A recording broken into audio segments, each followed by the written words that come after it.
Welcome sa Tagalog Horoscope, ang iyong gabay sa pang-araw-araw na buhay. Hatid namin ang pinakadetalyadong horoscope na magsisilbing gabay mo sa pera, trabaho, pag-ibig, kalusugan, at swerte. Naway magtagumpay sa buhay ang lahat ng ating tagapakinig at subscribers sa buong mundo. Maraming salamat sa pag-subscribe at tanggapin ang siksik, liglig, at umaapaw na biyayang hatid ng Tagalog Horoscope. Ito ang iyong pang-araw-araw na horoscope para sa Sagittarius para sa Marso 24, 2025.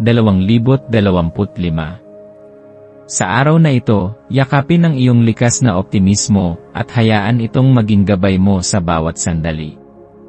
Sa panahon ngayon, maaaring maramdaman mong parang may hinahapuhap kang sagot sa loob ng iyong puso at isipan. Huwag mag-alala, sapagkat ang araw na ito ay nagdadala ng pagkakataon upang makita ang mas malinaw na larawan ng iyong buhay. Ang enerhiya sa paligid mo ay nag-aanyaya sa iyo na humakbang pabalik sandali, upang masuri ang iyong mga damdamin at pag-ugali ng walang takot o alinlangan. Ang pagsasailalim sa proseso ng pagmumuni-muni ay maaaring magbukas ng mga pintuan ng mas malalim na pagkaunawa tungkol sa iyong sarili. Isipin kung paano ang pagiging labis na mulat sa iniisip ng iba ay maaaring nakaapekto sa paraan ng iyong pagkilos. Sa bawat hakbang na iyong ginagawa, may mga impluensyang maaaring hindi mo namamalayan, at ngayon ang tamang oras upang alisin ang mga sagabal na ito at muling tuklasin ang iyong tunay na layunin. Pagnilayan kung paano mo hinaharap ang mga sitwasyon sa iyong pang-araw-araw na buhay. Pinipili mo bang magpigil at mag-alinlangan, o handa kang maging totoo sa iyong sarili? Sa araw na ito, inaalala sa iyo ng imahe ng isang pagong ang halaga ng tiyaga at katatagan.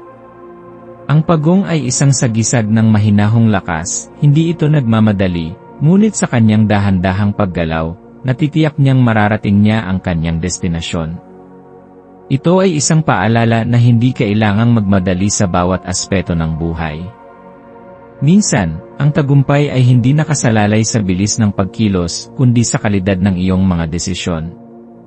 Kung nararamdaman mong ikaw ay natatakot sa mabagal na progreso, alalahanin na ang bawat hakbang, gaano man kaliit, ay patungo pa rin sa iyong pangarap.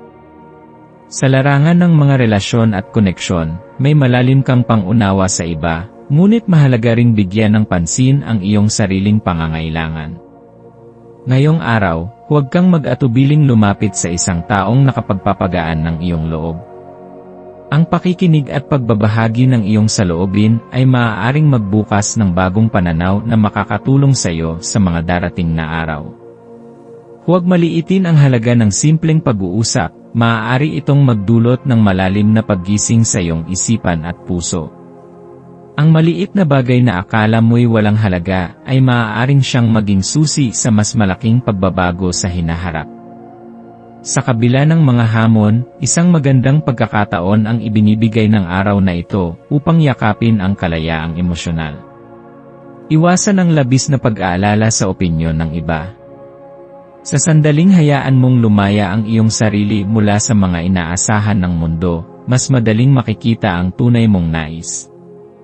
Huwag matakot maging ikaw, hindi mo kailangang itago ang iyong damdamin para lamang magustuhan ng iba. Yakapin ang pagiging tunay sapagkat dito mo mararamdaman ang tunay na kasiyahan. Sa aspeto ng trabaho at ambisyon, ito ang tamang panahon upang pagnilayan kung tama pa rin ang landas na iyong tinatahak.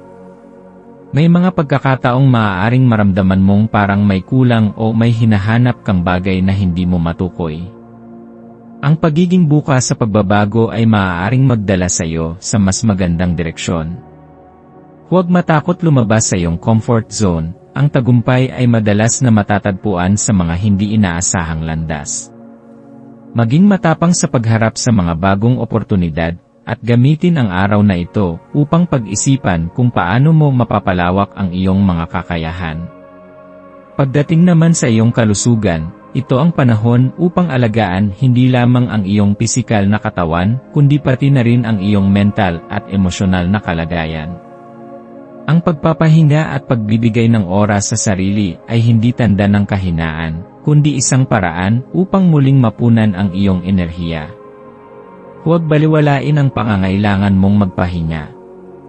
Ang simpleng paggawa ng bagay na nagpapasaya sa iyo, tulad ng pakikinig ng musika, pagbabasa, o paglalakad sa labas, ay maaaring makatulong upang maibalik ang iyong sigla. Para sa iyong maswerteng mga elemento ngayong araw, ang iyong maswerteng kulay ay bughaw. Ang bughaw ay isang kulay na sumisimbolo ng kapayapaan at malinaw na kaisipan. Magsuot ng kulay na ito upang makatulong sa paglinaw ng iyong isip at emosyon. Ang iyong maswerteng numero ay 3, 7, at 22. Kung makakita ka ng mga numerong ito sa iyong paligid, ito ay isang paalala na ikaw ay nasa tamang landas at may gabay na nagpapalakas sa iyong loob. Ang maswerteng gawain para sa araw na ito ay ang paglalaan ng oras sa sarili upang magnilay. Kahit ilang minuto lamang ng tahimik na pagmumuni-muni ay maaaring makatulong upang malinawan ka sa iyong mga iniisip at emosyon. Maaari ring maging maswerteng gawain ang pakikipag-usap sa isang taong matagal mo nang hindi nakakausap. Ang pagbabalik ng lumang koneksyon ay maaaring magdala ng bagong liwanag sa iyong buhay.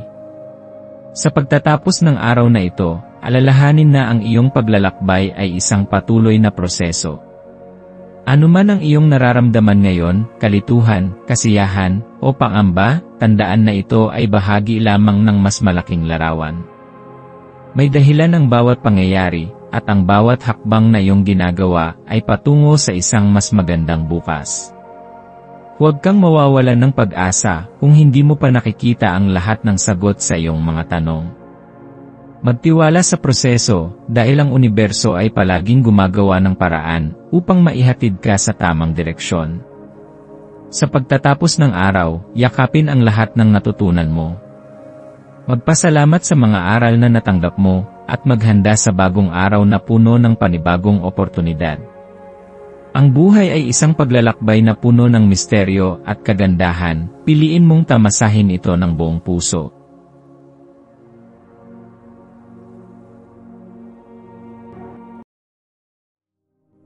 Tayo ay magkaroon ng kaunting sandali upang ipagdasal ang lahat ng mga dalangin ng ating mga subscribers, na sana'y matamo nila ang kanilang mga pinapangarap sa buhay, magandang trabaho, mabuting kalusugan, payapa at masayang pamumuhay, at siksik, liglig at umaapaw na biyaya at kayamanan.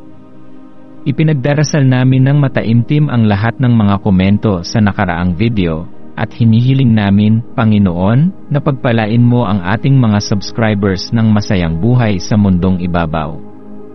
Maraming salamat po.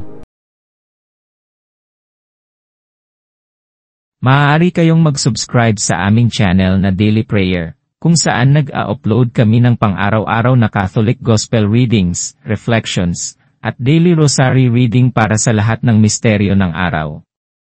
Tulungan ninyo kaming buuin ang community na ito at mag-subscribe na. Ang link ay nasa description box. Maraming salamat sa panonood ng iyong horoscope ngayon araw. Naway gabayan ka ng mga bituin sa iyong landas. Huwag kalimutang mag-like, share, at subscribe para sa iba pang cosmic na kaalaman. Hanggang sa muli, manatiling konektado sa universo.